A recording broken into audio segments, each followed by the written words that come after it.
ቪያግራ ሱጣ እኔም ግንኙነት እንድናደርግ ያው አደረገችኝ።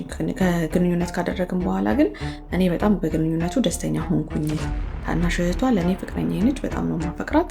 አሁንም ድረስ አብረንን ከእሷ ጋር ግንኙነት እናደርጋለን። ግን በሴክስ የምትመቸኝ ትልቅ ማናት። ቅዱስ ጳውሎስ ምን አለ በቆሮንቶስ መልእክቱ ላይ ከእናንተ መካከል በአህዛቦች እንኳን ያልተደረገ ኃጢአት ያደረገ በእናንተ መካከል አለ ይላል። ክርስቲያኖች ማን ነው እሱ? የአባቱን ሚስት ወይም እንጀራ እናቱን ማለት ነው። የአባቱን ሚስት የተገናኘ ርኩስ ነገር የሰራ በእናንተ መካከል አለ። ይህ ሰው እኔ እላለሁ ለሰይጣን ስጋው ተላልፈው ይሰጥ። ራሴን ላጠፋ ነው ወንድሜን ገድዬ እስር ቤት ከምገባ ትለናለች የዛሬዋ ባለታሪክ። ትናንትና ፖስት ባደረግኩላችሁ ቪዲዮ ሁላችሁም ኮመንቱን በሚያነቅስ ኢሞጂ ነው የሞላችሁ። ስለዚህ እኛ ደግሞ መንፈስ ከላያችን ላይ ለማስወገድ ምን ማድረግ እንዳለብን 3 ነጥብ ብቻ አስቀምጬ እንለያይ። አንደኛ የቡዳ መንፈስ መጀመሪያ መኖርና ለመኖር ማረጋገጥ አለብኝ ስትሉ ምልክቱ ምንድን ነው? ያንን ትምህርቱን በደንብ ማዳመጥ ቡዳ ምንድን ነው ቢለው ቼክ አድርጎ በትምህርታችን ውስጥ ማየት ገብቶ በደንብ መመርመር። ቡዳ ምን ላይ ነው የሚቀመጠው? አይን ላይ ነው? ፊት ላይ ነው የሚቀመጠው? ምን የጎዳብኝ? ምን ያበላሸብኝ? እኔ የነካሁት ነገር በሙሉ የሚበላሽብኝ ከሆነ አው ችግር በርግጥ ችግር አለ። ቡዳ ለምን ግን እንዲመኙት ነው እንዲመኙት እንዴ? ታዲያ እንዳንተ ቄሱ ምኑ መነኩሴው የታውቆኝ ነው የሚያደርገው? መጀመሪያ እንዲሰማው አደርጋለሁ፣ እንዲፈልግ በህልሙ ቆንጅዬ ሴቶችን ምናምን አመጣለሁ። ከአይነ ጥላታ ከሆንሽ በገዛ እጅሽ ነው ትዳርሽን የምትበጥው። ሰላምና ጤና ባላችሁበት ይድረስ እላለሁ። ተመልካቾች እንዴት አላችሁ? እኔ ያለው እግዚአብሔር ይመስገን። ተመልካቾች ዛሬ እንግዲህ አንድ በውስጥ መስመር የተላከላ ልጅ ናት። የህይወት ታሪክ እያቀረበች ነው። አስደንጋጭ ነው። ከእንጀራ እናቴ ፍቅር ያዘኝ ነው የሚለው ልጁ። ያው እኛ አንፈርድም ሰው ላይ ለፈርድ አይደለም የመጣሁት፣ ግን በዚህ ሀሳብ መሰረት ከጀርባ ያለው ማን ነው የሚለውን ነገር አብረን የምንመለከት ይሆናል። ቪዲዮውን እስከ መጨረሻ ድረስ ማየታችሁን አትተውት። እንዲሁም ሌላ የሚገራርሙ ቪዲዮዎች አሉ፣ አትውጡ፣ ትጠቀሙበታላችሁ። 12ኛ ክፍል ተማሪ ነኝ እና አባቴ ከሞተ 4 ወር ሆኖታል። እኛ አካባቢ ታላቅና ታናሽ እናትና አባት የሌላቸው እህትማማቾች አንድ ላይ ይኖራሉ። ታላቅየዋ የአባቴ ፍቅረኛ ነች። ከአባትየው ጋር ግንኙነት ነበራቸው፣ የፍቅር ግንኙነት ማለት ነው። ከዛ በኋላ አባቴ ከሞተው በኋላ ቪያግራ ሱጣ እኔም ግንኙነት እንድናደርግ ያው አደረገችኝ። ከግንኙነት ካደረግን በኋላ ግን እኔ በጣም በግንኙነቱ ደስተኛ ሆንኩኝ። ታናሽ እህቷ ለእኔ ፍቅረኛዬ ነች። በጣም ነው የማፈቅራት። አሁንም ድረስ አብረንን ከእሷ ጋር ግንኙነት እናደርጋለን። ግን በሴክስ የምትመቸኝ ትልቅ ማናት፣ የእንጀራ እናቱ ማለት ነው። እንደ እናቱ የሚያያት የነበረችው ሴት ማለት ነው። እና አሁን ላይ ለእህቴ እናሳውቃትና ግንኙነታችንን ይፋ እናድርገው ብላ እያለችኝ ነው። ትልቅየው የእንጀራ እናትየው ማለት ነው። እና አሁን ምን ማድረግ ይሻለኛል? ምን ልወስን? ግራ ገባኝ። ያቺን ትንሿን በጣም ነው ማፈቅራት፣ ትልቋን ደግሞ በሴክስ በጣም ነው የምትመቸኝ እና መወሰን ከበደኝ። አማክሩኝ እያላችሁ ነው እንዴ? ግራ ገባን እኮ ግራ ገባን። እስከዛሬ በቪያግራው ነው ያለው። ዘለክበት እኮ አባ ዘለክበት። እና ደግሞ በየትኛው በኩል በየትኛውን እንምከርክ? በዚህ በኩል የእንጀራ እናትህን እያጫወትክ ነው፣ በዛ በኩል የፍቅረኛህን እህት እየለጠለጥክ ነው፣ በዛኛው በኩል ደግሞ ሹገር ማሚ ወይ እያልክ ነው። የትኛው በኩል እኛ አስተያየት እንስጥ? ከባድ ነው። ለማንኛውም ግን እንደኔ እናንተም ያላችሁን አስተያየት አስቀምጡለት። እንደኔ ግን ሁለቱንም ተዋቸው። አንደኛ አንተ በጣም ሕፃን ልጅ ነህ። እንደዚህ አይነት ነገር የምታደርግበት እድሜ ላይ ማለት ጊዜ ለዛውም ከሁለት ሴት ጋር ምናምን እነሱ አይነት ነገር ላይ እድሜ ላይ አይደለህም። እና ተማር መጀመሪያ። ሲቀጥል ደግሞ ለትንሿ ስለማትሆናት ነው፣ እንዳንተ አይነት ወንድ ስለማይጠቅማት ከህይወቷ ውጣ፣ የራሷን ህይወት ትኖር። ትልቋ ደግሞ ላንተ አባትህ ገና ከመሞቱ ነፍሳቸው እንኳን እንትን እንደው ይባለው ሳይሄድ እንኳን እንደዚህ አንተን ለማድረግ የደፈረች ሴት አባር እና እንደኔ ሁለቱም በኖልልህ ነው የምችለው። እናንተም ያላችሁን እንትን ታስቀምጡለት። ተመልካቾች የሆነ እንደ መሳቅም ምናምን ያደረገች ነው ያቀረበችው። ለነገሩ ምንም ማድረግ አትችልም። ተመልካቾች ግን ከርኩሳን መናፍስት ስላልጋ እስኪ የሆነ ነገር ልበላችሁ ተመልካቾች። ይመስለኛል ሴትዮዋ በቡዳይዝሙት መንፈስ ነድፈዋለች ልጁ ማለት ነው። ሲገባ ደረቱን ሲወጣ አባቱን እያየች ትመኘው ነበር። ግን እንድትመኘው የሚያደርጋት ምንድነው? እላላ ያለው የቡዳ መንፈስ ነው። ልጁን በኃጢአት በኃጢአት እንግዲህ ልጁ እዚያ ነገር ከደረሰ በኋላ ልጁ በኃጢአት ተመቸው እንጂ አስባችሁታል? ከአባቱ ሚስት ጋር ማለት ነው። በጣም ከባድ ነው። እንግዲህ በዚህ በቡዳ ዝሙት በልተው ነው እንጂ በአንድ እንደዚህ ፍቅር ውስጥ ሊገባ አይችልም። እድሜ አለ፣ ከዛ ደግሞ አባትነት ደረጃ አለ። ሰይጣን እዚህ ድረስ ይገባል ማለት ነው። ከዚህ አንፃር እንተመልከቱት ነው ፈልገው። መጽሐፍ ቅዱሳችን ደግሞ ምን ይላል? እዚህ ነው ቅዱስ ጳውሎስ ምን አለ በቆሮንቶስ መልእክቱ ላይ ከእናንተ መካከል በአህዛቦች እንኳን ያልተደረገ ኃጢአት ያደረገ በእናንተ መካከል አለ ይላል። ክርስቲያኖችን ማን ነው እሱ? የአባቱን ሚስት ወይም እንጀራ እናቱን ማለት ነው። የአባቱን ሚስት የተገናኘ ርኩስ ነገር የሰራ በእናንተ መካከል አለ። ይህ ሰው እኔ እላለሁ ለሰይጣን ስጋው ተላልፎ ይሰጥ፣ በጌታ ፊት ለፍርድ ሲቀርብ ሲኦል እንዳይገባ እንዲድን ስጋው ለሰይጣን ይሰጥ። ቅዱስ ጳውሎስ የተናገረው ስጋው ለሰይጣን ይሰጥ ብዬ ፈርጄበታለሁ አለ።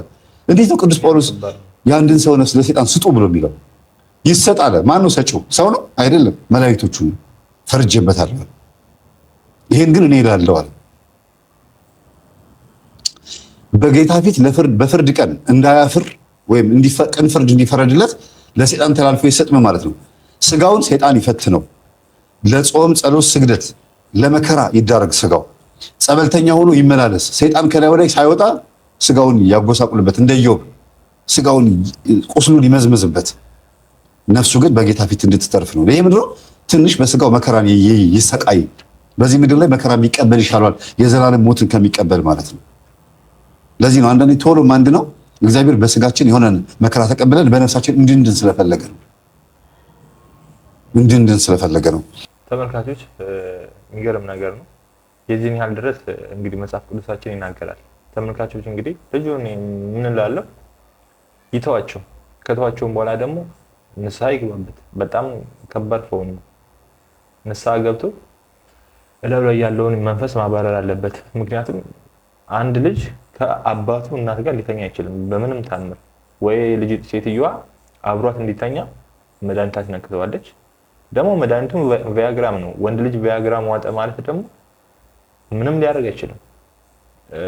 ምንም ራሱን መቆጣጠር ስለማይችል እንደዚህ አይነት ነገር ውስጥ ይገባል ሳይወድ በግዱ ማለት ነው። እንደውም እኔ ያኔ በፊት ላይፌ ምን ሰምቻለሁ፣ እንደዚህ ፍቅረኛው ጋር ይቀጣጠራሉ እና መጣው በር ላይ ነው ምናምን ትለዋለች ልጅትየዋ ማለት ነው። እና እሱ ቤት ነው በቃ መጣች ምናምን ብሎ ቪያግራሙን ይውጣል። ከዋጠ በኋላ ሲደውል አትመጣም። ልጁ በቃ ተጨነቀ። አልፎ ነው የሚናገረው። አልፎ ከተናገረ በኋላ ከዛ ከተወሰነ በቃ የሆነ ከ3 ሰዓት ምናምን በኋላ እኔ ራሴን አላውቅም በቃ ፌንት በልቼ ጠዋት 12 ሰዓት ስነሳ ብቻ ነው የማውቀው አለ። የዚህን ያህል ድረስ ነው ካላገኘ። እንደውም እዚሁ መምህር ተስፋዬ ላይቭ ላይ ራሱ የሰማሁት እንደዛ አይነት ነገር ተፈጥሮበት ግድግዳ እስከምታገል ድረስ ማለት ነው። ከባድ ነው። የዚህን ያህል ድረስ ይሄዳል። ከመናፍስቱም አንፃር እዩትም፣ ከዚህም አንፃርም እዩትም፣ ከመተትም አንፃርም እዩትም። ሰው እንደዛ አይነት ነገር ውስጥ ዝም ብሎ ዘው ብሎ አይገባም።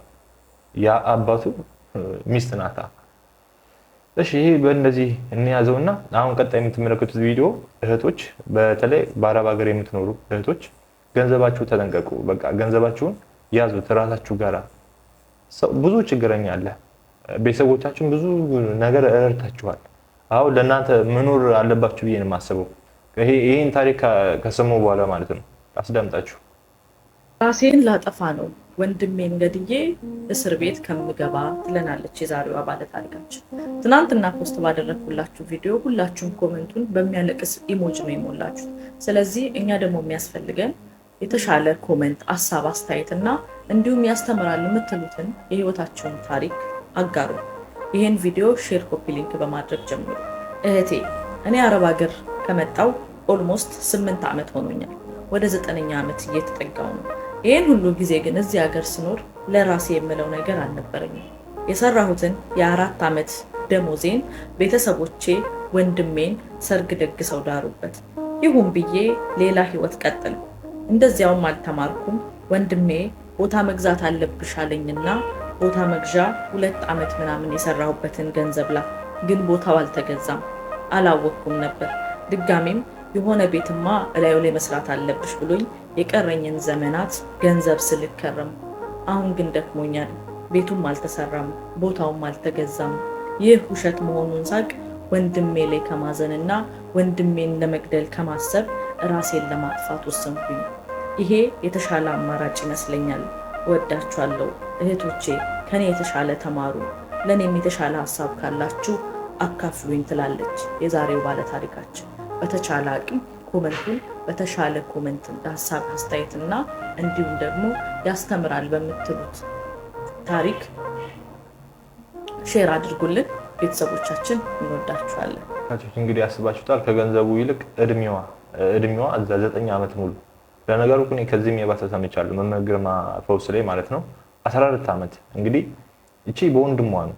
ይቺኛዋ ደግሞ ያየሁት ታሪክ ፈውስ ላይ 14 ዓመት ሙሉ ምንም ነገር የላትም። ልጅ መጀመሪያ የሚቀርበው ባል ነው። ባልም የላት ልጅም የላት።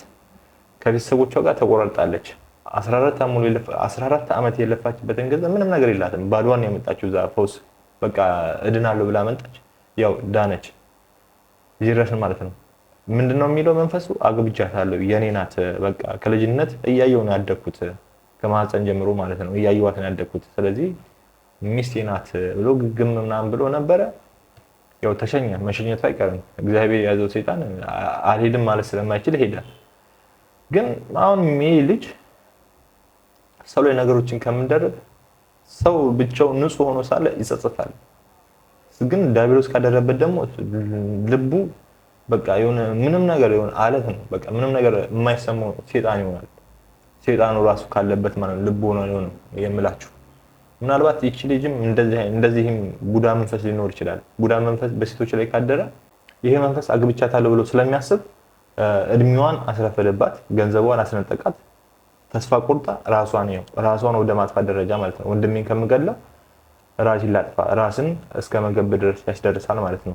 እስኪ ይሄን ቪዲዮ ደግሞ ልጋብዛችሁ። የቡዳን መንፈስ ከላያችን ላይ ለማስወገድ ምን ማድረግ እንዳለብን 3 ነጥብ ብቻ አስቀምጬ እንለያይ። አንደኛ የቡዳ መንፈስ መጀመሪያ መኖርና ለመኖር ማረጋገጥ አለብኝ ስትሉ ምልክቱ ምንድን ነው?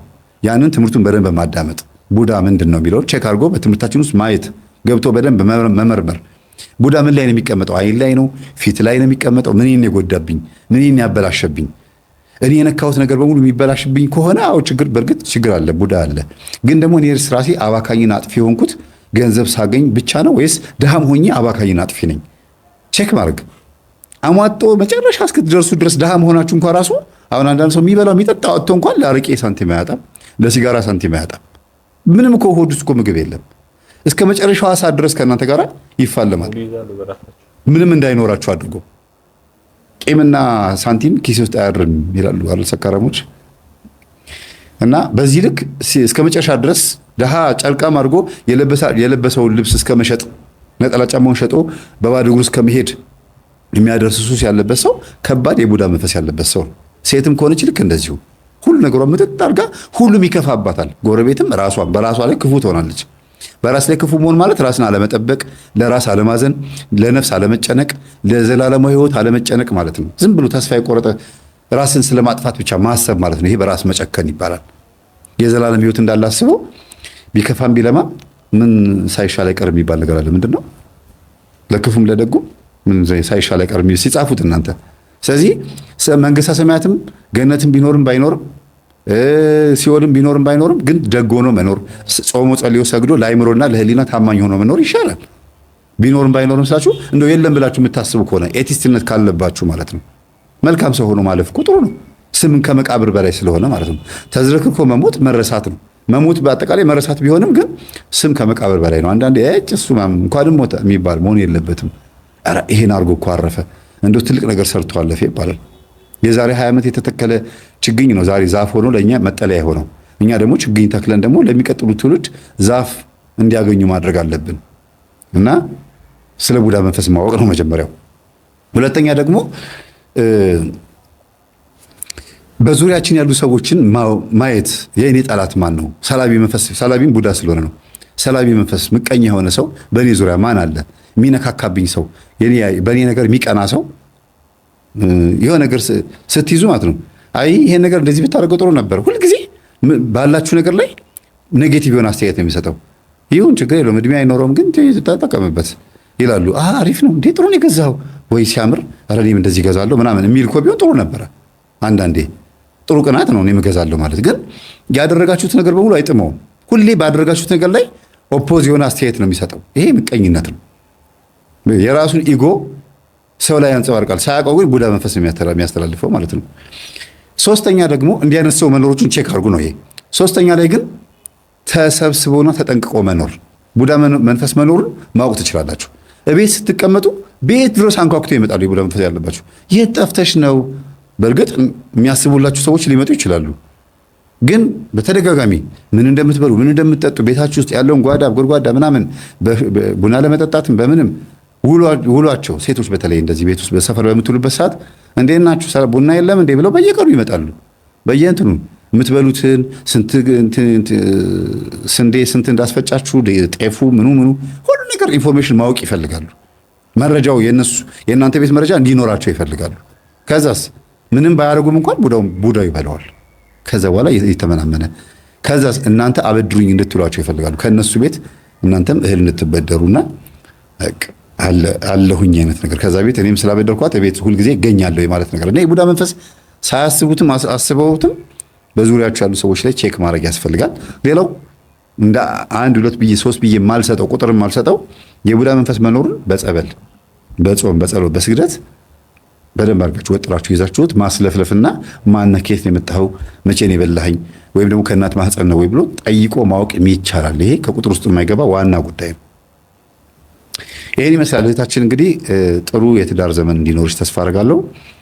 ይሄ ቤተሰብ እንዲታረቅ ምክንያት የሆንሽው አንቺ ብትሆኝም ግን የበለጠ የእናትሽ ግልጽነትና የዋህነት እንደሆነ ነው የምረዳውና እኚህ ሴትዮ ወይም እቺ እናት አሁን እንኳን ሊፕስቲክ ልትቀባ ምን ልትል የምትለብሰው ቀሚስ ማጠቃላይ የምታደርገው ነገር ለሰፈር ሰው ትንግርት ነው፣ እንቆቅልሽ ነው የሆነው። ውሽማ የተባለው ሰውዬ ያ ሚስቱ የሞተችበት ሰውዬ እንኳን አንገቱን ደፍቶ ወደ ቤቱ እስኪገባ ድረስ ነው የዘጋችሁ ማለት ነው። እና በዚህ ልክ ሰው በጣም በጣም በጣም ለውጥ ያመጣል እና ተስፋ አትቁረጡ። የማይለወጥ ነገር የለም። ሽባን እስከ ማዳን የደረሰችው ወይም ደግሞ በዚህ ልክ እምነቷ ጠንካራ የሆነው እግዚአብሔር ጸሎቷን እንደሰማላት ምልክት ነው የሰጣት። ከእሷ ጋር እንደሆነ ማሳያ ነው። ይምረኝ ይሆን ስትል አዎ እምርሻለሁ ሲል ምልክት ሲያሳያት በልጁ ላይ ያሳያት ማለት ነው። ስለነበረ ሰዓት ሁሉ አምላካችን ስም የተመሰገነ ይሁን። ከዚያም አንጻር እንድታዩት ነው። እስኪ አሁን ደግሞ ትዳር ውስጥ ለመግባት ያሰባችሁ ሰዎች የሆነ አሌላ ሮማንስ የሆነ ነገር የሚመስላችሁ አይነት ሰዎች አላችሁ። ትዳር ውስጥ ብዙ ነገር ውስጥ አለ። ያው አላገባውም ግን የተጋቡ ሰዎችን አውቃለሁ። የተጋቡ ሰዎችም ደግሞ ለኔ ሲያወሩኝ እሰማለሁ። ማለቴ ማማከር ምናምን ሰውኝ አይደለም፣ ግን በጓደኝነት ደረጃ እንገናኛለን። አንዳንዶቻችን ግን ከትዳር የምንጠብቀው መጠበቅ በጣም ያሳስበኛል። እኔ ሚስት ሆኜ ስገባ በቃ ምንም አይነት ስህተት ላይኖርብኝ፣ በቃ ፍሎለስ ምንም እንከን የሌለባት ምንም እንድች የምትነሳ ነገር የሌለችባት ሚስት ልሆን አይደለም። ብዙ ስህተት እንዳለብኝ አምኜ አውቄ ስህተቴን ግን ለመሰራት ዝግጁ ሆኜ ባሌ የሚለኝን ነገር ባሌ አስተካኪ የሚለኝን ነገር ኮሚትድ ሆኜ ለማስተካከል ተዘጋጅቼ ነው እንጂ የገባሁት ምንም አይነት ስህተት ላልሰራም አልገባም። እንዴ እሰራለሁ፣ በደንብ ነው የምሰራው። ሰው ነኝ። ሳገባ የነበረኝ እድሜና አሁን ያለኝ እንኳን አይገናኝም። ማቹሪቲ ይቀየራል፣ አስተሳሰቤ ይቀየራል፣ በትምህርት ተስተካከላለሁ። በብዙ መንገድ ሰው ስለሆንኩኝ እየተሰራው የሚሄድ ሰው ነኝ። ስለዚህ ስህተት እያልሰራው ልኖር ሳይሆን እየሰራው ነገር ግን ስህተቴን እያመንኩ ይቅርታ እየጠየቅኩ የሚስተካከል ኖሮብኝ እንዳስተካከል ሲነገረኝ እያስተካከልኩ ልኖር ነው እኔ ቃል የገባሁት። ስለዚህ ከትዳር የምንጠብቀውን ነገር እንቀንስ። የሆኑ በቃ ምንም ብዙ የሆኑ ምንም አይነት እንከን የሌለበት አይነት ማንነት ያላት ሚስት አንጠብቅ፣ ማንነት ያለው ባልም አንጠብቅ። በባልም እንትና አቅጣጫ ተመሳሳይ ነው። ስለዚህ ኤክስፔክቴሽናችን እናስተካክል። ስህተት እንዲሰሩ የትዳር አጋሮቻችን እንፍቀድላቸው። የዚህንም ወንዶችም የሴትዮዋን የልጅቷን ጸባይ ችሎ ወይ ወንዱም ደግሞ የልጅቷን ጸባይ ችሎ በሚቆዩበት ሰዓት ተቻችሎ ባለበት ሰዓት ደግሞ የማያስማማ መንፈስ አለ። ሴት ልጅ በራሷ ላይ የምትጠራው መንፈስ አለ። ባለባበስ፣ ባነጋገር፣ በብዙ ነገር ሴት ልጅ ወደ ራሷ የቡዳ መንፈስ ትጠራለች። ይሄ ቪዲዮ ስኪን ነው። አንዲት ሴት ዳሊዋ ሞንደል እያለች ስትሄድ አረ ያምራል ዴ ምናምን ይላሉ ጎረምሶች። ድድ ማስጫለ ይመቻል ያምራል እንዴ መቼ እንገናኝ ታዲያ ምናምን ይባባልና እሷም ስለተለከፈች ደስ ብሏት አንገቷን ደፍታ ታልፋለች። ግን ተበላች በቡዳ። ለምን እንድትበላ ሆና ነው አለባበሷ ያዘውት ያለፈችው። ከዛ በኋላስ በሚቀጥለው ቀን ሲጠይቃት እሺ ትለዋለች። ለምን የዝሙት መንፈስ ከሱ ወደ እሷ ሄዷል። ቡዳ ሆኖ አለፈ። በላት። መጀመሪያ አያት። ከዛ በኋላ ፈቃዱን እንድትፈጽምለት ሲጠይቃት እሺ አለችው። ዓለማዊ ከሆነች ማትሰግድ ማትጾም ማትጸልይ ከሆነ የዚህ ጎረምሳ የዝሙት መንፈስ የቡዳ መንፈስ አስተናጋጅ ትሆናለች እና የቡዳ መንፈስ ብዙ ነው። እንደው ይሄን ስለ አሁን ያነሳነው ርዕስ በዚህ መስገው አንድ ነገር ብቻ ምናልባት አንድ ጥያቄ ልጠይቅ። ይሄን የቡዳ መንፈስ የተበላ ሰው ሌላ መብላት ይችላል? ከዛ ውጪ ደግሞ በመዋረስ ነው የሚገኘው ወይስ የተያዘ ሰው ይበላዋል? ሶስት አይነት ነገር አለው ቡዳ ወደ ሰው ቢተላለፍ። አንደኛ ከማህፀን ከእናት ወደ ልጅ ይተላለፋል። ከእናት ወደ ልጅ የሚተላለፈው እናትየዋ ራሷ በልጅነቷ በቡዳ ተበልታ ከነበረ በፀጉሯ ሊገባ ይችላል፣ በጥርሷ በሳቋ በሆነ ነገር ገብቷል። ስትወልድ ያ ቡዳ መንፈስ አብሮ ይወጣል። ያ ማለት እንደ ህፃኑ ነው አይደለም፣ ሲወለድ ነበረ ማለት ነው። ብዙ ጊዜ ዛር መንፈስ ሲባል አብሮ ተወለደ ሲባል እንደ ህፃን ጡት ጠብቶ የሚያድግ ህፃን ሰይጣን ይመስላቸዋል ሰዎች፣ ግን አይደለም። ዛር መንፈስ አብሮ ተወለደ ሲባል ልጁ ሲወለድ ወይም ልጅቷ ስትወለድ ማህፀኗ አጠገብ ቁጭ ብሎ ነበረ። ደሟንም እንደ ግብር አድርጎ ይወስዳል። እንዲያውም ወደ ገጠሩ ክልል ሰሜን አካባቢ ላይ ልጅ ልክ ሲወለድ በአዳም ልኮ የሚያመልኩ ከሆነ ራሄሎ የምትባል ዶሮ አለች። ትመጣና እዛው ህፃኑ እየወጣ ይታረድለታል። ራሄሎ ትባላለች። የደም መንፈስ ናት። ከእናትየዋ ደም ጋር አብሮ የዛች መንፈስ ይቀላቀላል። ልጁ ሲያድግ በዚህቹ መንፈስ ልክ ያድጋል። ሴት መጠጋት ይከብደዋል። ወንድ ከሆነ ሴት መጠጋት ይከብደዋል። በጣም ብዙ አይነት ተጽዕኖ ይፈጥርበታል። ግለ ወሲብ ይፈጽማል። ግብረ ሰዶም ሊሆን ይችላል። ሴት ከሆነች ሌዝቢያን ልትሆን ትችላለች። ለምን አጋብተው ነው ሲወለድ ተጋብቶ ነው የተወለደው። የኔ ናት ይቺ ልጅ ወይም ይሄ ልጅ የኔ ነው አግብቼዋለሁ ትላለች። ስለዚህ ሲያድግ አብራ ለምታድገው ብቻውን ጨለማ ክፍል ውስጥ ቁጭ ብሎ እንዲኖር ታደርጋለች። ማለት ማንም በሌለበት ጭር ያለ ሰዓት ላይ በጣም እየተንቀጨቀጨ ካስቸገራት፣ ሴት ጋር እየሄደ ካስቸገራት ወንጀል ሰርቶ እስር ቤት እንዲገባ ነው የምታደርገው። እዛ ብቻውን ነው የሚኖረው። ሴት የለማ እዛ በግላጭ አገኘችው። ሌሊት ትገናኘዋለች፣ ዘሩን ታስፈስሰዋለች። ቀን ባያት ሴት ተመስላ ትመጣለች። ሚስት ናት እሷ ውስጥ ስላለች ማንም ሴት ስትጠጋው ይርበተበታል። ላበራብ ይሆናል። እጁ ፍቅር ነው የሚመስለው ለሱ። በቃ እሷ ጋር ስትጠጋ እኮ ተርበተበትኩ ይላል፣ ግን አይደለም። እህቱ ነች። ምን ችግር እወድሻለሁ ቢላት ምን አለበት? በጣም ስለሚወዳት በጣም ስለሚያከብራት የበለጠ ፍቅሩን ሊገልጽ ይችላል እንጂ ሊፈራ አይገባም አይደል? ስለዚህ ሴት ጋር ሲጠጋ የሚንቀጠቀጥ የሚፈራ ፍቅሩን መግለጽ የሚፈራ ሰው ወይ እሱ አይነት ጥላ ወይ እሱ አይነት ጥላ መሀል ገብቷል። ግልጽ ነው አይደል? እና ሄዱ ሴት ላይ ሲሆን ደግሞ እንደዚህ ነው። ጭራሽ ፔሬዳቸውን በወር 3-4 ሊያዛባው ይችላል። ወንድ ሲጠጋት መልክ አላት፣ ጸባይ የላትም። ታገባለች፣ ችግር አለ፣ ትነጫነጫለች። ከስራ ሲመጣ በጥሩ መንፈስ አትቀበለው፣ ይጠላዋል። እሷ ውስጥ ያለው መንፈስ ባሏን ይጠላው። የኔ ሚስት ወሰደብኝ ብሎ ነው የሚያስበው። እና ይሄ አንዱ ከማህፀን ጀምሮ የሚወጣ የቡዳ መንፈስ ነው። ከተወለድክ በኋላ ደግሞ እናት ጸጉር እየዳበሰች ጡት እያጠባች አይኑን ስታየው ያው በዛው ወይ ጆሮ ሊደነቁር ይችላል። አካል ጉዳተኛ ዲፎርም የሆነ ቅርጽ ያለው ጎባጣ ዕውር ሆኖ ሊወለድ ይችላል። ከተወለደም በኋላ ደግሞ ልክ እናት እንደዛው ልጇቸው አትመልከቱ፣ ስታጠቡ ሌላ ነገር ተመልከቱ ነው የሚባለው። ዛፉን እያየች አንድ ሴት አይኗ ምን ያህል ኃይል አለው ብሎ የሚያስቡት ዛፉን እያየች አደረቀችው። ልጇን እያጠባች ዛፉን እያየሽ አጥቢ ተብላ በር ላይ ቁጭ ብላ የምታጠባው ይሄ ዛፍ የደረቀው እኮ በእኔ አይን ነው ትላለች። እንግዲህ የሰው አይን ነው ለማለት ፈልገው ነው። ግን ሰይጣን ሞኝ ነው። ልጁን ከማየት ብሎ ዛፍ የሚያደርቀው እንደዛ እንዲያስቡ ስለፈለገ ነው እንጂ ሰይጣን ይሄን ያክል ጅል አይደለም። አምላክ ክርስቶስን እኮ ይሄን ድንጋይ ዳቦ አድርግ ብሎ የፈተነ፣ ይሄን የዓለም ወርቅ በሙሉ የኔ ነው እስቲ ስገድልኝ ብሎ የፈተነ፣ እስቲ ከዚህ ፎቅ ላይ ራስን ጣል ብሎ መላእክቶች እስቲ እንደሚያግዙህ ልይ ብሎ የፈተነ ክርስቶስን የፈተነ ሰይጣን እዚህ ጋር መጥቶ አይ ልጇን ስላላለየችው አልበላውም ዛፉን ልብላው ብሎ ይበላል። ስንት ትውልድ ያበላሸ መንፈስ እንደዚህ ሞኝ ነው ብለህ ታስባለህ? ሌላው የቡዳ መንፈስ በተዋርሶ ይገባል። ፎቅ፣ ቤት፣ ሆቴል ምናምን በጣም ብዙ ቦታ ላይ መስራት የሚፈልጉ ሰዎች ብዙ ጊዜ ከመናፍስት ጋር ይዋረሳሉ። ወደ ገበያ ገጠር ክልል አካባቢ ላይ አሁን ወፍጮ ቤት መትከል በጣም በቃ እንደ ሀብት ነው የሚታየው። ትምህርት ቤት መክፈት ወይም ገበያ ንግድ ቦታ መክፈት ማለት በጣም ታዋቂ እና ከዛ አንፃር ምን ያደርጓቸዋል? ደብተራው ያዘዋል። ሂድና ገበያ ላይ ራቁትህን ህዝብ መካከል ተንከባለል፣ እንደ አህያ ተንከባለልና ሮጥ አምልጥ ይባላል። ህዝብ ፊት እንደዛ ካደረገ በኋላ መጥቶ ጅብ ቆዳ ላይ ይንከባለላል፣ ሀብታም ይሆናል። ለምን? አዋርዶ ነው ሀብታም የሚያደርገው። የጅብ ቆዳ ላይ ያንከባለላቸዋል። ሌላው የጅብ ቅንድብ፣ ጅብ ሞተ ሲባል ቅንድቡ ይፈልጋል፣ አንጀቱ፣ ጆሮ ተፈልጎ ምናምን። የኢትዮጵያ ህዝብ እኔ አንዳንዴ ማተብ ያሰረው ኦርቶዶክስ ነው ይሄን የሚያደርገው ትላለህ። የሆነ ቦታ ጅብ ሞተ ከተባለ መድኃኒት እኮ ቶሎ በሉ ሄዱ ይባላል። መድኃኒት የሆነውን ክርስቶስን መስቀል ማተብ ባንገቱ ላይ አስሮ የጅብ ቆዳና የጅብ ቅንድብ የጅብ ምላስ ጥርሱ መድኃኒት ነው ተብሎ ሲሻሙ፣ ታዲያ ጅቡ ነው ጅብ የሆነው ወይ ሰው ነው ጅብ የሆነው? ተሰብስበው እኮ ተቀራመቱት ማለት ነው። እና እኔ መንደር ላይ ይቻለሁ አዲስ አበባ ጥግ ላይ አባዶ የካባዶ ኖር በነበርኩበት ሰዓት ላይ በደንብ ነው በቃ ጅብ ሞተ ተብሎ ወይም ወደቀ እንትን በጥይት ተመታ ተብሎ ተቀራመቱት። ሊያውም በህይወት ከተገኘ ማለት ነው ይበልጥ። አዎ ይሄ ምንድነው? ሆን ብለው ይፈልጉታል፣ ይዋረሱታል። ለምን? የጅብ ቆዳ ይፈልጋል፣ የቡዳ መንፈስ ለመዋረስ፣ የጅብ አይን በማታ ማየት ስለሚችል ይሄ ነው የተፈለገው።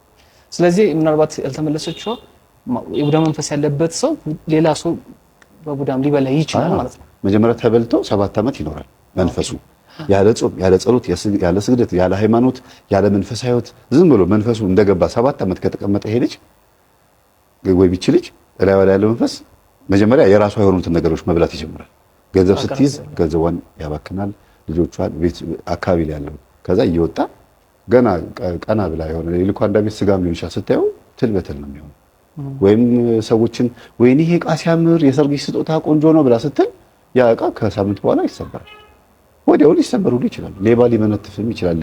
ሞባይል ግን አያውቁትም ሰዎች። እነሱ ከአይናቸው ይሄ ነገር እንደወጣ አይረዱትም። ሃይማኖት ውስጥ አይደሉም ማለት ስልጣን አግኝቷል። ብዙ ጊዜ የቡዳ መንፈስ ያለበት ሰው 3 ጸባይ አለው። አንደኛ የራሱን ህይወት እየበላ እንደሆነ አያውቅም፣ ግን የራሱን ህይወት እየበላ ነው። ሁለተኛ ነገር ደግሞ አስመሳይ ነው። ድራማ የሚሰራበት መንፈስ ስላለ እሱ ሰው ፊት ምናምን ብሎ ጥርሱን ያሳያል፣ ዞር ሲል ይድፋል ይላል። በቃ ትወና አይኑ በጣም ገጸ ባህሪ ይቀያየራል። አትይዘውም። የቡዳ መንፈስ ሳትወድ በግድ ጸባይህን ይቀያየራል። ሶስተኛው ደግሞ የቡዳ መንፈስ ብዙ ጊዜ የተበላሸ ጸባይ፣ የተበላሸ ባህሪ እንዲኖር አድርጎ በዙሪያ ያሉት ሰዎች አርቆ ብቻ እንድትሆን ነው የሚያደርገው። ማለት በቃ ለሰው የማይመች ማንነት እንዲኖር ያደርጋል። ግን በሲስተም ነው። መንፈስ መሆኑ ከታወቀ በጸበል ይሸኛል። እኛ ሀገር ከሆነ ሌላ አፍሪካ ሀገር፣ ሌላ ዓለም ላይ ከሆነ ግን እንደ አንድ ትልቅ አይኪው ወይም እንደ ትልቅ ችሎታ እንደሆነ ተፈጥሮ ቴንደንሲ ዝንባሌ ብለው ስለሚቆጥሩት ተመችቶት ነው የሚኖረው። እኛ ሀገር ግን መንፈስ መሆኑ ከታወቀ ጸበል ትሂድ ስለሚባል ይላል። ስለዚህ በሲስተም ነው የሚኖረው። ምናልባት ክርስቲያን በሲኦል በማስገባቱ ተሻላሚ ስለሚሆን ይመስለኛል። በጣም የዚህን ያክል ታዲያ እንዴት ይታገላል? እንደሚያዝ ካወቀ እንደምናንገላተው ጸበል ቦታ ላይ ተኮር ልቀቅ አለቅ እቆያለሁ ይላል። ምን ይሁን አስጨነቀው? ለምን ይቃጠላል? ለምን አይሄድም? ምን ነበር እኔ ምናልባት ይሸለም ይሆን? ሉሲፈር ይሸልሞ ይሆን? የሚገርም ነው። እኔ አላውቅም። ባህሪው ሆኖ ነው ይመስላል። እኔ የቅድሙን ታሪክ ከዚህ አንፃር አገናኝታችሁ እንድትረዱት ነው የምፈልገው። እኔ ከሰዎቹ ጋር ምንም አይነት ችግር የለብኝም። የኔም ያመጣሁት ሀሳባቸው ጋር ነው። ሀሳባቸው ላይ ስላለው ነገር ብቻ ልንወያይ ነው ያመጣሁት። ከዛ ውጭ ምንም ነገር የለም።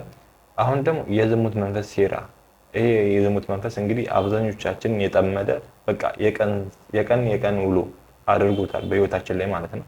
እስኪ እንመልከት። አንዳንዴ ፔሬድ ምናምን ሲሆኑ ወደ ታች ወጋ ምናምን በቃ ከዛ በጣም የሴክስ ፊሊንግ እንዲኖራቸው አደርጋለሁ። እሺ ዝም ብለው የሚያረጉትንም አያረጉትንም ነው ስሜት እንዲኖራቸው ማድረገው። ለምን እንዴ እንዲመኙት ነው እንዲመኙት። እንዴ ታዲያ እንዳንተ ቄሱ ምኑ መነኩሴው የታውቆኝ ነው የሚያደርገው። መጀመሪያ እንዲሰማው አደርጋለሁ፣ እንዲፈልግ በህልሙ ቆንጅዬ ሴቶችን ምናምን አመጣለሁ። ከአይነ ጥላ ጋር ተባብረን ስራችን በጣም አንድ ላይ ነው። ለምን ከአይነ ጥላ ጋር? አሁን መጨረሻ ላይ ራሱ ሴትና ወንድ አድርጌ የከፈልኳቸው እኔ ነኝ። የዚች ላይ ያሉትን መንፈሶቹ ነው። አዎ እንዲቀበሉ ነው። ሴትና ወንድ? አዎ ሴትና ወንድ አደረግና ብዙዎቹ ላይ አሁን የወንድ እንትን ይዘጋል አይደል? አይነ ጥላው ሴቶቹ ላይ የወንድ ፍላጎታቸውን ይዘጋል። እኔ ደግሞ ከሴት ጋር እያሳደርኩኝ ሴት እንዲመኙ ሴት እንዲፈልጉ ምናምን ፊልሙን እንዲያዩ አደርጋለሁ። የሴቶቹ ሴቶች ለምን ጋጠ ወጥ እንዲሆኑ ወደ እኔ መንገድ እንዲመጡ ጭንቅላታቸው ማመን እንዲችል ያንን ነገር ከዛ በኋላ እንደዚህ አይነት ሳቲስፋክሽን አለ እንዴ ብለው ለመሞከር እንዲጥሩ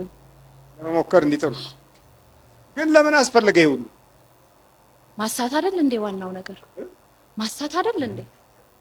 ነገርኩክ። እኔ የሰው ልጅን ማልጥ በቃ ትልቁ ማሸነፍበት ነገር ዝሙት ነው። ሁሉንም ለእግዚአብሔር ተገዛው የሚለውንም ለሰይጣን ተገዛው የሚለውንም ዝሙት። ለዛ የሁሉም ኦርጋናይዜሽን መሰረት ዝሙት እንዲሆን ፈልጋለሁ። ይሄ ነው የምትፈልገው ዓላማ እዚህ ላይ ብቻ ነው። እዚህ ላይ ብቻ ነው በቃ ማሳት ነው። ይሄ ነው እሳት ነው መሆንበት። በተለይ ወጣቱ እሳት ነው መሆንበት። ውስጡ ነው እንደዚህ የምትሆን። አዎ አፈለዋለሁ። እንኳን ደግሞ ለሚጠጣልኝ ለሚያጨስልኝ ለሚቅምልኝ አይደለም ምንም ባያረግ ራሱ ዝም ብሎ በቃ ፊሊንግ እንዲኖረው ዝም ብሎ ልብ ውስጥ ነው የምትቀመጥ። የት ጋር ሆነን ላይ ብልቱ ላይ ከዛ ልቡ ላይ በቃ ዋና እኮ መያዣ የትኛው ቦታ ነው? አይን ላይ መጀመሪያ አስተያያለሁ። አይን ላይ እሺ። እንደዚህ ከሰው መሀል ነው ማስተያየው። ማለት እንዴት? በቃ አፈላልጌ አስተያያለሁ፣ አገናኛለሁ። አብዛኞቻችን የራሳችን የግል ስሜት ይመስለናል። አብዛኞቻችን እኔ ከእንደዚህ አይነት ላይፍ በወጣሁበት ሰዓት አሁን ደግሞ እንደዚህ አይነት ህይወት እንደዚህ አይነት የርኩሳን መናፍስት ሴራን ካወኩ በኋላ የነበረው ላይፊን ለአንዳንድ ሰዎች ሼር ሳደርግ የግል በቃ ስሜታቸው ስለሆነ መቆጣጠር አንችልም ይሄን ነገር ብለው እንደዚህ ነው ብላቸው ሙሉ አያምኑም። ኦኬ ብዬ እኔ በቃ ራሴን ጠብቄ መኖር እርቃለሁ። ከዛ የሆነ ነገር በቴሌግራም ሼር ምናምን ከማድረግ ውጪ ምንም አማራጭ የለም። ምክንያቱም ይሄ መንፈስ ነው ብለው አያምኑም። የግል ስሜታችን ነው ብለው ነው የሚያምኑት። ግን በስሜታችን ላይ ያደረ ሴጣን ዲያብሎስ አለ። በቃ ሳትፈልጉ በሐሳብ በስጋ ላድርገን ብትሉ በሐሳብ ያስደርጋቸዋል። የዚህን ያህል ድረስ ይግደረደራል። እስኪ ደግሞ አሁንም የመንፈስ የዝሙት መንፈስ መከላከያ ወይ መፍትሄዎቹ ከነችግሮቹ ማለት ነው በደንብ ግልጽ አድርጎ ያብራራል። እንመልከት። ዝሙት መንፈስ 3 አይነት ባህሪ ያለው ጸባይ ያለው የመንፈሱ በጸባይ ነው። አንደኛ እናንተን ራሳችሁን ወይም እኛ ራሳችንን ያልከሰክሰናል። ሁለተኛ በእኛ ዙሪያ ያሉትን ሰዎች ያልከሰክሳል፣ ያረክሳል። ሶስተኛ ከእግዚአብሔር ጋር ያጣላል። ባህሪው ይሄ ነው፣ ማጣላት። በእኛ ዙሪያ ያሉትን ሰዎችም ያረክሳል፣ እኛንም ያረክሰናል፣ ከእግዚአብሔር ጋርም ደግሞ እንድንጣላ ያደርጋል። ምን ያደርጋል በሚለው ላይ ነው። የዝሙት መንፈስ ግን በእኛ ውስጥ መኖሩ ምልክቱ ምንም ሰው ሳይሰብከን ሰባኪ ሳይሰብከን የምናውቀው ነገር ነው። ግን ከደፈነብን እንደዚህ እንደ ባለ ታሪካችን እንደ ድርጅቱ ባለቤት ደግሞ ከደፈነብን የሚያደርገውን ነገር እንደ ጀብድ ነው የሚቆጥረው፣ እንደ ጥሩ ነገር ነው የሚቆጥረው። እንደ እኔ ወንድ እኮ ነኝ ምን ችግር አለው? ኃጢአት መሆኑ ግን ህሊና ይነግረዋል እኮ መቼም አይደለም። ሃይማኖት የሌላቸው ሰዎች እንኳን ህግ አላቸው፣ የጋብቻ ስርዓት አላቸው። የሚገርማችሁ ሃይማኖት የለንም ብለው የሚያስቡ እነዚህ ስኩቲስ ወይም ዘላን የሚባሉ ሰዎች ወይ በየበረሃው በየጫካ የምታያቸው ሰዎች እንኳን የትዳር ህግ አላቸው። እና እኛ ሃይማኖት ያለን ሰዎች እንደዚህ መረን ስንሆን በጣም ይከብዳል አይደል? ስለዚህ የዝሙት መንፈስ በውስጣችን ለመኖሩ ምልክቱ አንደኛ ያንቀሸቅሻል። ሰዎች አንድ ነገር እስኪያደርጉት ድረስ በጣም ያንቀሸቅሻቸዋል። ካደረጉት በኋላ ደግሞ ጸጸት በውስጥ በኩል እንዲፈጠር ያደርጋል። ስለዚህ የዝሙት መንፈስ ስራው ምንድነው? እንድንተኛ ማድረግ ብቻ ሳይሆን ከተኛን በኋላ እንድንጎዳ ማድረግ ነው ስራው። ሁለተኛ የዝሙት መንፈስ መኖሩ ምልክቱ አጠገባችን ላሉ ሰዎች የምናሳየው ባህሪ ይለያያል። አንድ አይነት ባህሪ አናሳይም። ባህሪያችን ይቀያየራል። ለምሳሌ ለሚስቱ የሚያሳየው ባህሪ፣ ለልጆቹ የሚያሳየው ባህሪ፣ ሚስትም ሴትም ኮኔክሽን የዝሙት መንፈስ ካለባት ለባሏና ለልጆቿ የምታሳየው ባህሪና በዝሙት ለወደቀችበት ቦታ የምታሳየው ባህሪ ይለያያል። የዝሙት መንፈስ እናንተ ተረዱት ምን አይነት ባህሪ እንደሆነ በየቤቱ ስለሚለያይ እናንተ ራሳችሁ ወቁት። ሌላው የዝሙት መንፈስ ውስጣችን መኖሩ ምልክቱ ግለ ወሲብ የምንፈጽመው ነገር ነው። ግለ ወሲብ አይነ ጥላ ምንም እንኳን የምታስፈጽም ቢሆንም ሴቶችም ወንዶችም ግለ ወሲብ የሚፈጽሙት ያንን ስሜት ለማስተናገድ ነው። ያንን ስሜት እንደ ሱስ ታደርገዋለች። እንደ ሱስ በዕለት ሰው የሚበላው ሱስ ሆኖበት ብቻ አይደለም፣ የግድ የህይወቱ ዋና አንድ አካል ስለሆነበት ነው። ካልበላ ስለማይኖር ነው። ዝሙት ካልፈጸመ እንደማይኖር አድርጎ ይስልበታል ማለት ነው። ልክ እንደ ምግብ ማለት ነው። ዝሙት ካልፈጸመ ደስ እንዳይለው አድርጎ ይሰራበታል ወይም ይሰራባታል መንፈሱ ማለት ነውና ይሄንን ስሜት የምታስተናግዱ ከሆነ ከዚህ ስሜት መላቀቅ ካቃታችሁ መንፈሱ አለ ማለት ነው። ሀቢት ወይም ድግግሞሹ ተርኒንግ ፖይንቱ እዛው ላይ የሚጠላችሁ ከሆነ አሁንም እንድታረጉት የሚጋብዛችሁ ከሆነ በትክክል መንፈሱ አለ። እሺ ይሄ መንፈስ ስታውቁበትና ስትነቁበት ስልቱን እንዴት ይቀይራል? አንደኛ ያገባችሁ ከሆናችሁ አንቺ እየሰገድሽ እየጸለይሽ ይሄ መንፈስ ለማስወገድ ወይም ደግሞ ስርዓት ይዘሽ በጾም ውስጥ ማለፍ የምትፈልጊ ከሆነ ከአንቺ ይወጣና ባልሽ ላይ አርፎ ያስጨንቅሻል። በሰንበት ቀን፣ በግዝት ቀን፣ በአጽዋማት ጊዜ ምናምን ላይ ያስጨንቃል፣ ያስቸግራል። አንተም ላይ ደግሞ ከሆነ ሚስትህ ላይ ከአንተ ወጥቶ ሚስትህ ላይ ያርፋል። በፍቅረኛሞቹ መካከልም ከሆነ ደግሞ መስገድ፣ መጾም፣ መጸለይ ሲጀምሩ ይፈታተናቸዋል። መዳራት፣ ሸራ መጓተት ምናምን እንደሚባለው አለ አይደለም? በዛ ነገር ውስጥ ይጥላቸዋል፣ ከባድ ችግር ውስጥ ይከታቸዋል። እና መንፈሱ ከኛ ይወጣና እኛ ስንተጋበት ከኛ ይወጣና ሌሎች ሰዎች ላይ አድሮ መጥቶ ያንን ጉዳይ እንድናስተናግደው እንድናስበው ከአይምሯችን እንዳይጠፋ በጾሙም ሆነ በዛ በዕለቱ ወይም ደግሞ በጉዳዩ በረከት እንዳናገኝ ያደርገናል ማለት ነው።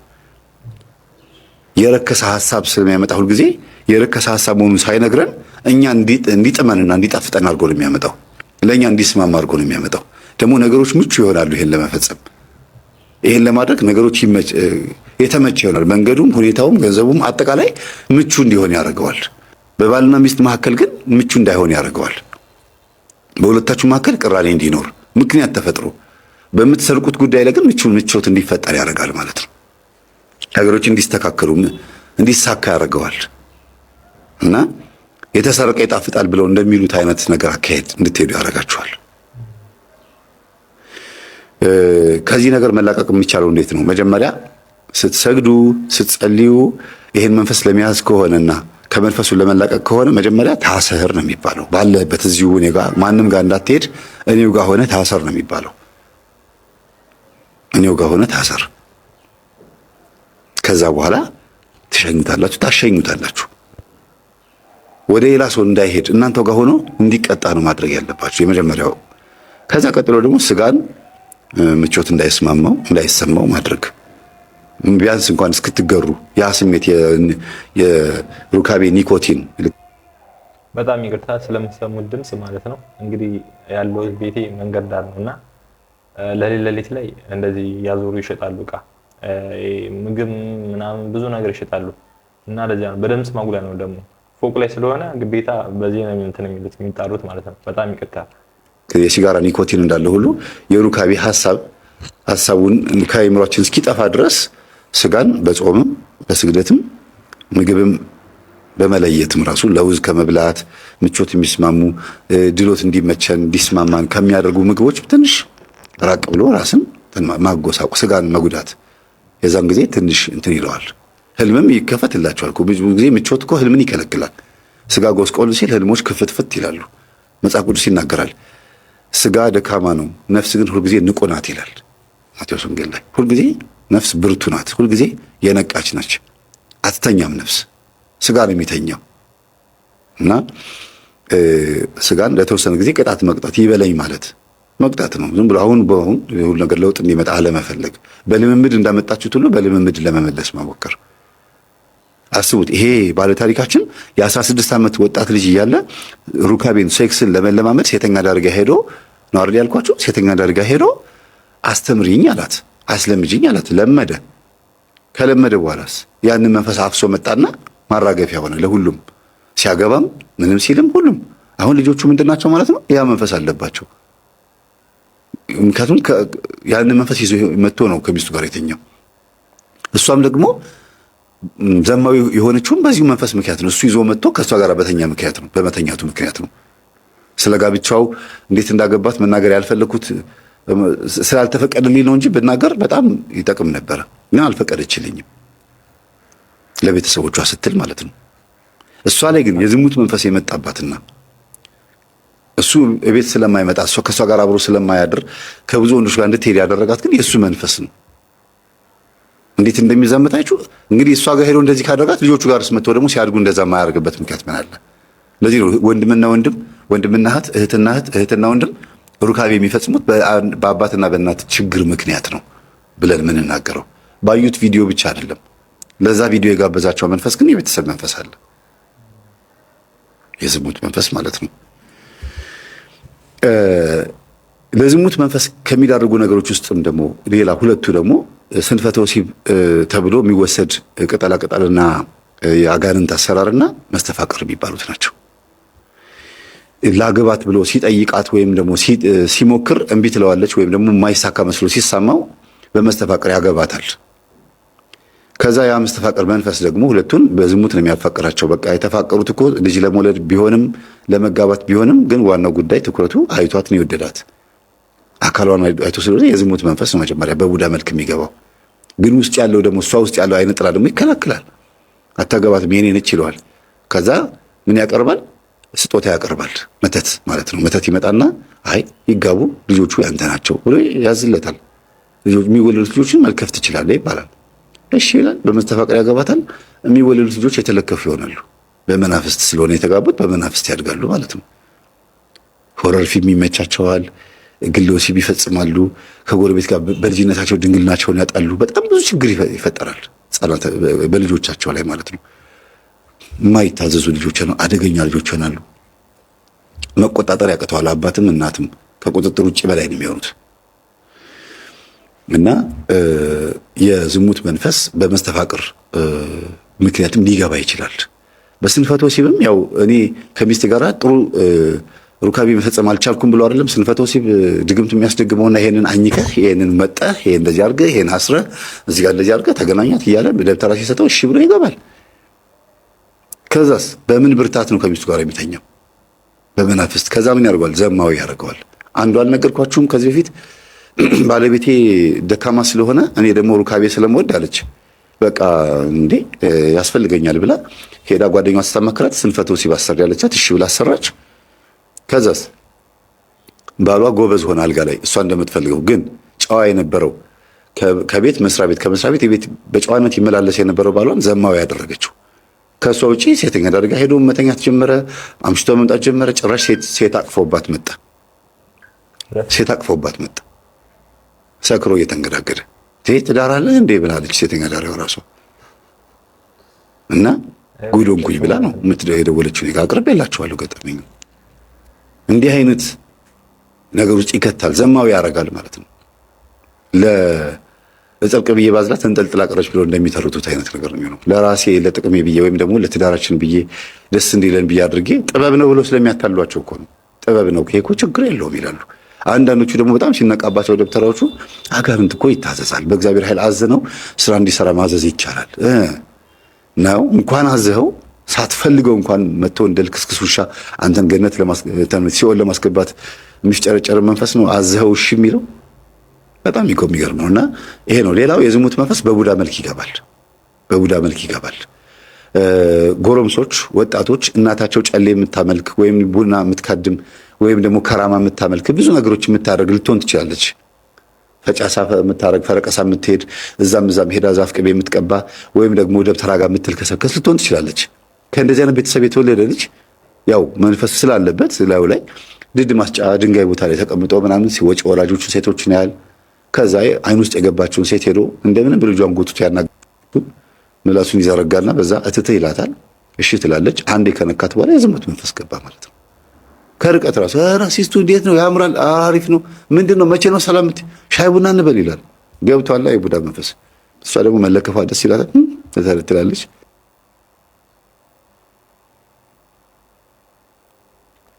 የአብዛኞቻችን ህመም ችግር ወይም ሱስ ምክንያት መነሻው መጀመሪያው ቤተሰቦቻችን ናቸው። ቤተሰቦቻችን ምን እንዳደረጉ አናውቅም። እኛ ለማሳደግ ያልከፈሉት መስዋዕትነት የለም እስከ ሰይጣን ቤት እስከሚሄድ ድረስ ማለት ነው። ያኔ የሄዱበት ቦታ ደግሞ ሰይጣን እኛን የአሁኑ ዘመን ልጆችን እንደነሱ ያደርገን ባለው ዘመን ሂደት ውስጥ ያስኬደናል ማለት ነው። ቡና ከማስፈሰስ እኛ እንደናድርጉ ሌላ ነገር ማሰራት ይቀለዋል። እንደዛ ነው የማስበው።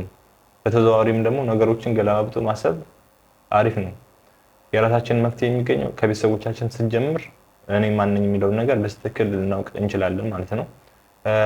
አሁን ደግሞ የምናየው ቪዲዮ ቅናት እንዴት ይመጣል ወይስ እንዴት ይተዋል የሚለው ነው። እስኪ ከዚህ እህት እንጀምርና መልሱን በመምህር ተስፋዬ ቪዲዮ የምንመልስ ይሆናል።